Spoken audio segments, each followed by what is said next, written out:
Hey everyone, so in this video I'm going to be covering the very basics of Clarisse, such as the UI and the key features. I'm going to try and keep it brief so we can get to the fun stuff, as these videos can get a bit dull. Plus I'll be covering the features in much more detail as we build an image together in future videos. So, what is Clarisse and why should you use it? Clarisse is primarily a scene assembler and renderer, so this means that you're going to be mostly making your assets elsewhere and then bringing them into Clarisse for layout, scattering and rendering.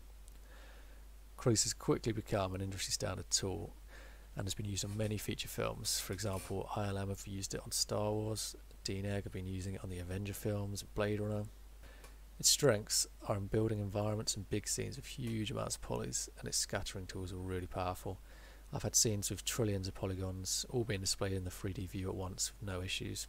It's very efficient. If you're an environment artist or a map painter trying to improve or speed up your workflow with a little bit of 3D, then I think Clarisse is going to be perfect for you. So let's get into it. So when you first open Clarisse, this is what you should see. If for any reason you don't, come up here to Layout, Presets, and then Render Workshop, and that's the default, and that's the one I'm going to be using. Also, at any point in the tutorials, if you can't find a window that I'm using, just come up here to Windows, and you should be able to find anything you need here. Okay, so we'll go back to the start here. So File. Pretty standard stuff. New, open, save, import. Yeah, nothing special there. Edit, very similar things that you'll be used to in other programs. Copying, cutting. Preferences is probably a key thing to remember from here. The Create tab, you can make anything in Clarisse from here. However, to be quite honest, you won't really use this very often, as you can do this in other places. Same with the tools here. This is actually just the same tools that you've got down here. So honestly, you'll very rarely use these, so I'm going to move on from them. The first different thing you might spot from other programs is this path editor here. This can be really useful, so I've got this image selected here. If you double click it, you get the full path to the object in your scene. Now, this could be really useful later on when we're trying to make shading layers and groups to search for certain images, certain objects. So we'll come back to that later. Next, on the shelf, we have the General tab, which is where you're going to get pretty standard stuff: undo, redo, deleting objects, parenting and unparenting objects, locking and unlocking objects. Of course, all this stuff can be done with shortcuts as well. These two here, this is going to be the group and combiner. Now these are fairly unique to Clarisse, and I'm going to be going through them in more detail a bit later. Alembic import, very useful. And this is quite a handy one as well. Export your whole scene with all its dependencies as a zip file. So if you want to send your scene to someone else or something like that, very useful. I'll be using that to send you my tutorial scenes. The geometry shelf, what you'd expect for standard basic geometry. Lighting, same, nice lights for you to use, environment lights, image-based lighting. This is where you can plug in your HDRIs. Rendering, there's not too much on this one, but you can do a bit of UV baking if you want to use that. Animation tool is empty for you to add any custom tools you might have. Particles and point clouds are in here, and this is what we'll be feeding into our scatterers, which are here. And this comes with the little pre-built scatter paint that sets it up for you. Once again, we'll go into this later in other videos. And then a custom tab for you to add any of your own tools. So I've just loaded up a test scene to help me show you the rest of Clarisse. So the 3D view, this is where you're going to be spending a lot of your time in Clarisse. It's very similar to the Maya viewport, same controls as well. Alt left click to rotate, and Alt middle mouse to move around in 3D space. One key difference is that rather than this being an OpenGL or DirectX viewport, it's actually running the same renderer that you're using in the image view, which we'll cover in a little bit. So this is what allows Clarisse to render such huge amounts of geometry in the viewport. So one key thing to look at when you're using the 3D view is this little button up here. This is the selection, display selection mode. So it's currently set to context, which means whatever context we select here, we view. So if I click on my geometry, we see the geometry. Now that can be really handy because you're always looking at what you're editing or selecting. However, it can be dangerous as well, because if you've got a big heavy scene with thousands of trees in it, and you accidentally select that, you're going to end up loading all that unnecessarily. So I would always recommend dragging something into this. So for example, if I drag my geometry in here, that's now locked geometry. So whatever I click, we're still viewing the geometry. Later on, we're going to make groups which we can drag into here and be more specific. For example, if we only wanted to see the balls, we can drag that up into here. So let's go through some of the settings. Over here, you can save an image or a viewport, a playlist, sorry. Edit your settings. We won't go into that now. This is a handy one. You can view a camera, view through a camera. So select your camera. There we go. One thing to bear in mind here is that you can still rotate looking through a camera. So the way to stop that would be to lock your camera, because it can be very annoying if you accidentally move your camera. It's going to come back out of that, so deselect it. Over here you can switch on and off the HUD. You can change the speed at which it tries to render the viewport. Generally I would leave that. You have color space settings, and you can change your exposure and gamma here. Over here you can apply shading layers to your viewport. Now this is a way of controlling what pieces of geometry get what materials. We'll go through them later. Shading mode, pretty self-explanatory. You can switch between the different types. Actually very handy, you can see your normals, which is unusual for a program. Previs, super handy, allows you to see your geometry with its materials. And progressive rendering, now this is something that's fairly unique to Clarisse, and it goes back to what I was saying before. The viewport is actually a renderer, so if we hit this we can see the scene with all its shading and lights. However, it goes black. Now the reason for this comes back to this here. Currently we're viewing only the geometry, so we're not viewing any lights. So if I quickly just drag the whole project up here, boom, we get the lights as well. So this is really, really cool. You can go around your scene and you're getting real-time, well, almost real-time rendering. Super handy if you're trying to debug scenes as well. I'll just switch that back.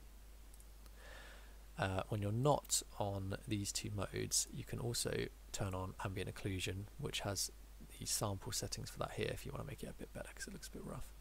And you can also turn on the wireframe. Here you can create a camera from your current view, can be very useful.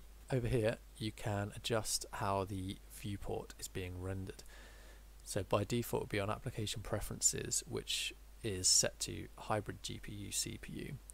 Now my GPU is actually a little bit too old to use this, so I'm only using CPU. But if your GPU is powerful enough, you can use hybrid, which is significantly faster. The reason for using hybrid over pure GPU is that currently the GPU doesn't support every type of material. So for example, volumes do not shade properly with pure GPU. But if you switch to hybrid, the CPU fills in the gaps for things like volumes where the GPU can't handle it. So yeah, if your GPU can handle it, definitely be on hybrid. Next, let's take a look down here, and this is where you can see the hierarchy of all of your scenes. Fairly self-explanatory. This, however, is slightly different to Maya's outliner. This is all project-based, so this means this is simply the layout of things within your Clarisse scene. If you switch over to hierarchy view, this is essentially the equivalent of Maya's outliner. This is how things are laid out in the 3D world, so parent levels and things like that. There are a couple of others here, but we won't go through them right now. Mostly you'll be using this view here. So we'll take a look at the tools. Eyedropper, or picker, sorry, fairly standard, allows you to pick colors, which you see down here. However, super handy function of this is if you, with this selected, if you middle mouse on something, so let me just get the materials back up. If you middle mouse, it goes to the material that you have, the geometry has. That's so useful when you've got a big scene. Selection, pretty standard. Movement or translate, which can also be accessed with W. Rotate can also be accessed with E. And scale, which can be accessed with R as well. And then here you have the transform, which allows you to do all three at once. which can be useful as well. So here we're going to come to a tool that's a little bit more unique to Clarisse. This is the clone stamp tool. So if we double click on this, which in fact you can do with any tool to get its settings up, we can choose a geometry that we want to clone stamp. So let's go into here and say, I don't know, glass ball. And this is the group that we're going to be clone stamping onto. This is optional to choose this. In fact, I'm going to leave it empty. So if we click, there we go, we get new balls. Now, one useful thing about this, if I quickly change this to, I'll click delete, if I change this to something that we can see rotation on, like a wall, what you can do down here is you can change the scaling and rotation of it. So we can say that every single time we click, we want it to be in a totally different rotation and potentially up to 50% bigger.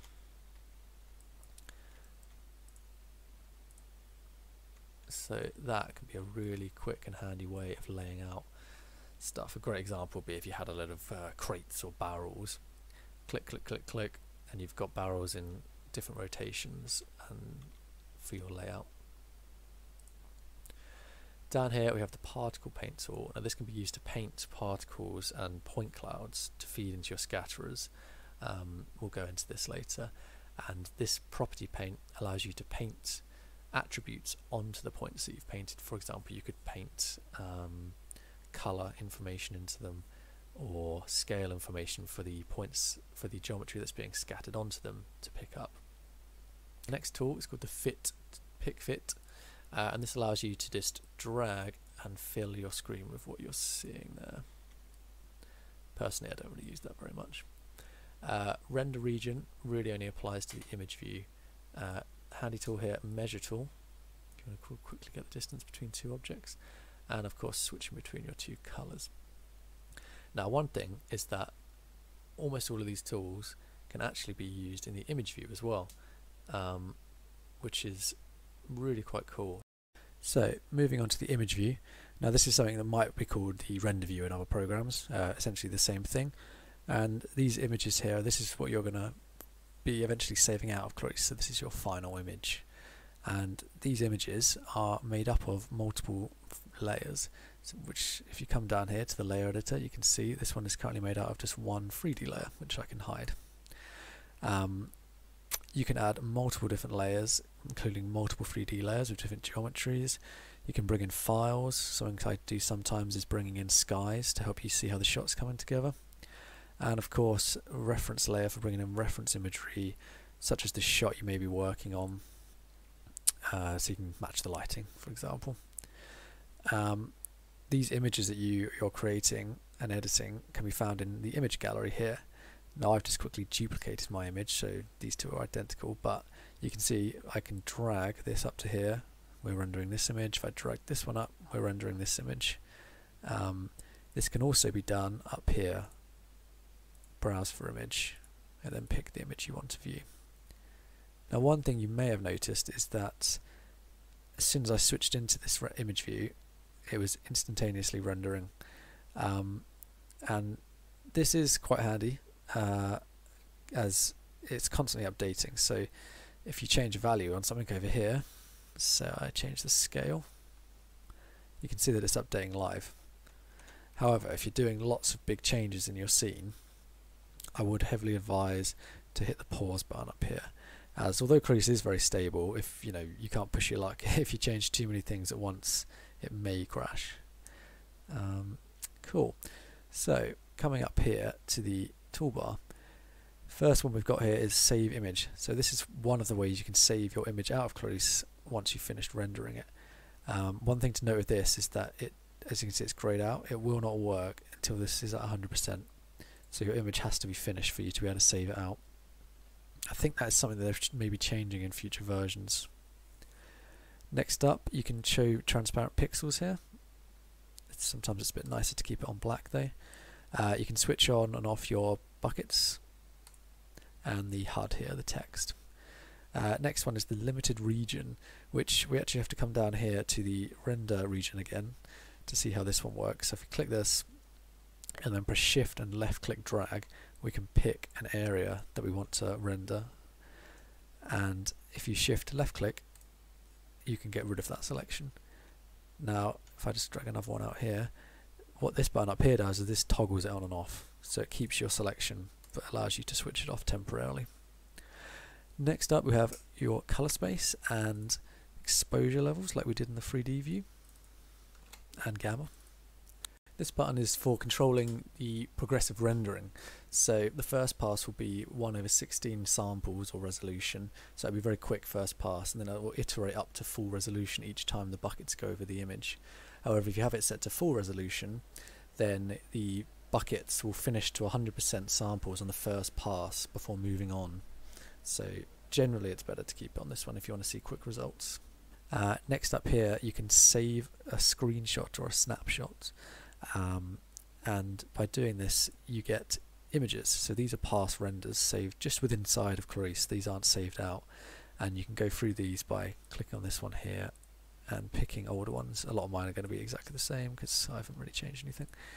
Another quick way to do this as well is page up and down on the keyboard. So I'm flicking through older versions, and these two buttons here give you the ability to delete the current one or all of them.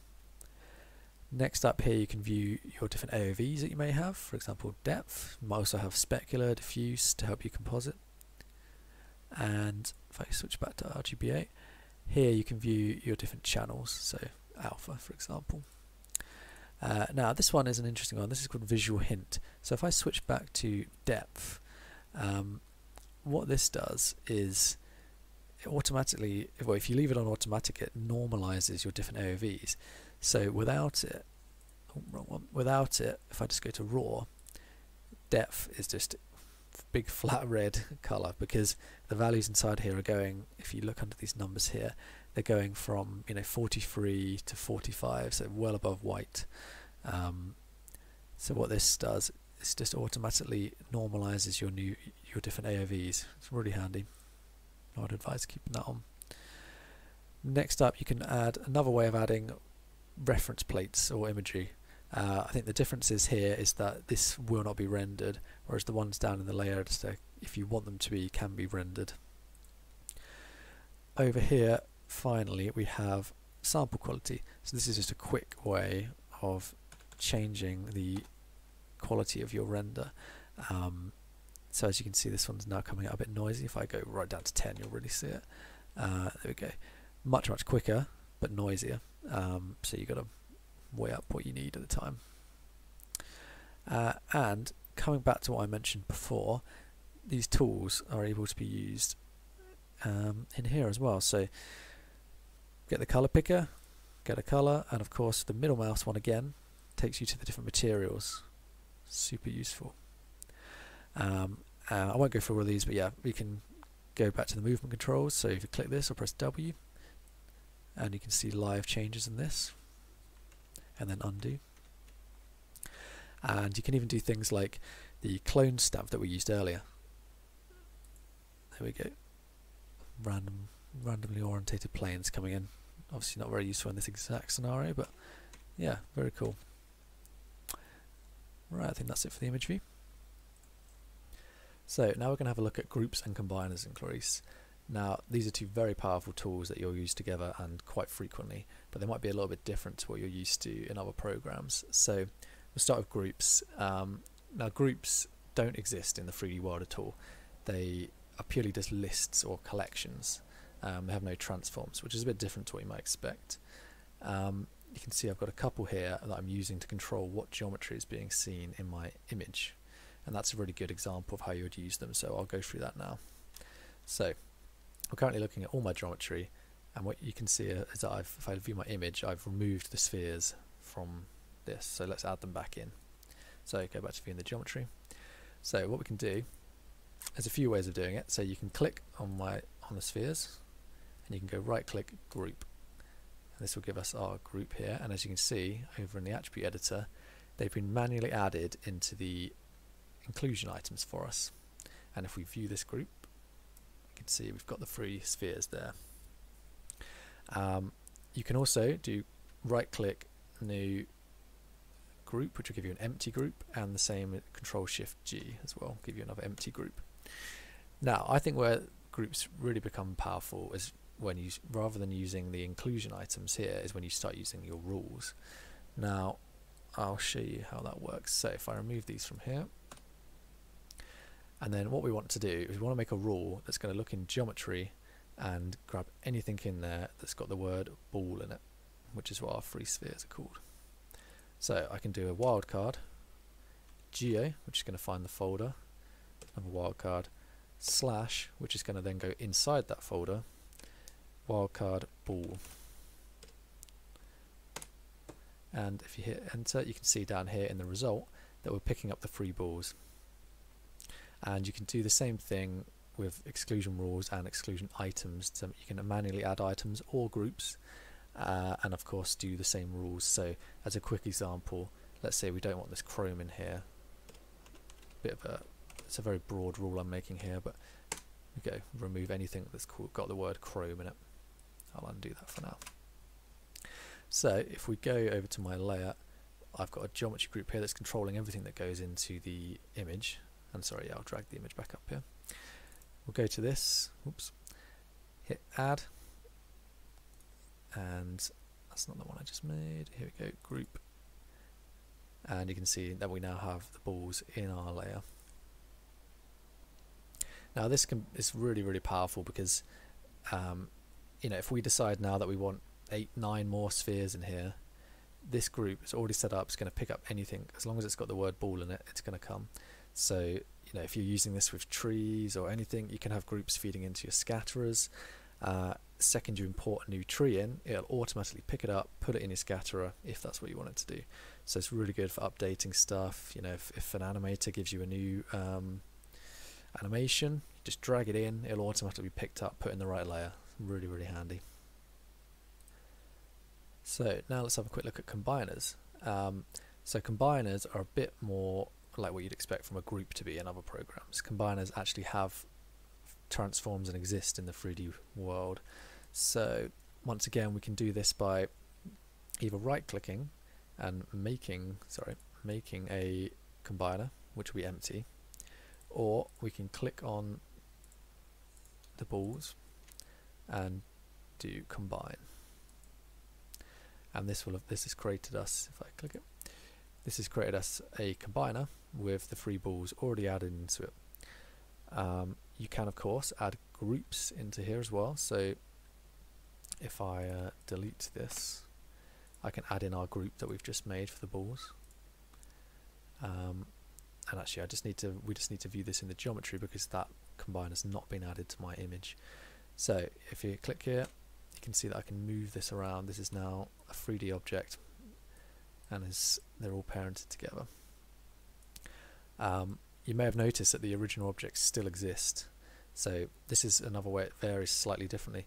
The original object is still here. This is just a combiner that's made up of these objects and is now a new object in itself. Following that, you can't really see it very well here, but the balls are still getting up their original material. So if I do the middle mouse trick on here, you can see this one's made of glass, this one's made of chrome, just like this one and this one are. You can, if you click on this, you can override this if you want your combiner to have a new shader. So you can go down to shading, override material, and let's say we want it to be red. So yeah, you can keep it so they're picking up their original material, or manually override it, along with many other overrides here, whether you want it to be seen by the camera, for making matte objects and things like that, casting shadows.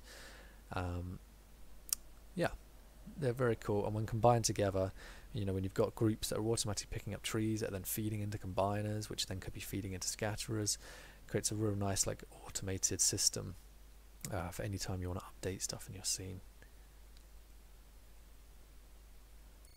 So now we're going to take a look at how you can apply materials to your geometry in Clarisse. So there's a few different ways of doing this actually, one of which is the override material that we just saw. This can be really handy for quickly debugging your scene or testing material out. However, I wouldn't really recommend this to be your primary way of applying materials, because it can get a bit messy when you're trying to figure out where things are shaded and everything's got their own override layers on. So the main two ways of doing this are the material linker down here and the shading layer editor. So we'll start with the material linker. So any object you click on, you can come down here and apply material to it. Nice and easy. And this is the same for clip maps and displacements as well. If you've got a small scene, this is probably the way to go. You can get it done very quickly. However, if you've got a bigger scene, then shading layers can really help you out, because they are rule based like your groups. So let me take off these materials, and in my beauty folder I've made a shading layer, which you can do with right click new shading layer, and on your image, to connect the shading layer to your image, you need to go to image, click on the 3D layer, come down and then add it in here. So if I go down here and double click the shading layer, we get the shading layer editor. So in here we can hit plus and we can create a new rule to help us find the geometry we want. So let's say we want to shade the chrome ball. So we know that it's in the geometry folder, so anything called geo, go inside that, find anything called chrome, and then we're going to double click here and apply the chrome. One thing is that to see this in the viewport like you just did then, the shading layer does actually need to be applied up here, so you can either drag this on or click and then add the shading layer, and that will allow you to see it here. So if we go to the 3D view, the image view, sorry, we can see that that is now working. It's picked up its layer, and so let's say that we want to get the mirror, the glass as well. So you can click this and we can duplicate down, swap this to glass, and swap the shader. And there we go. So one thing to bear in mind is that the shading layers work top down with their rules. So now that this chrome ball has been given the chrome shader, it will not pick up another one if there is one. So to show an example of this, if I change this to ball, which all of them are called, you'll notice, and I'll quickly change this to red actually, you'll notice that nothing changes, and that's because these geometries have already picked up, been applied a shader from the rule. So if I turn off these two, you'll see that it then goes down, hits the ball, and there's the red shader. A little handy tip here is that at the bottom of your rules you can make a new rule that has a matte shader, say perhaps it's like a bright red or default grey, and then have it set to all, so like this. And what that'll mean is that anything that doesn't get a shader will default to this red, and then you'll be able to very clearly see that it's not picking up a shader, so that can be handy. So that's the shading layers. Just like the groups, the rule-based system in here is really powerful. You know, once you've got all your rules set up, you know, say you've got a series of trees here, shaders for trees set up, you know, any new tree you bring in, doesn't matter where it is in the scene, if you've got your rules correctly, it's going to pick it up. So it's really powerful for swapping out assets and bringing in new stuff, as long as you adhere to your naming conventions. That's all for this video. Thank you and well done for making it through. I know it was a bit dry. In future videos I'm going to be going through making our first scene together, so that's going to be importing assets, adding materials, lights, and then rendering. So it's going to be much more interesting, exciting. And then past that, I'm going to be doing really cool stuff with scatterers. I'm going to be doing a basic scattering video where we're going to be making a foresty mountain range together. So please come back for that.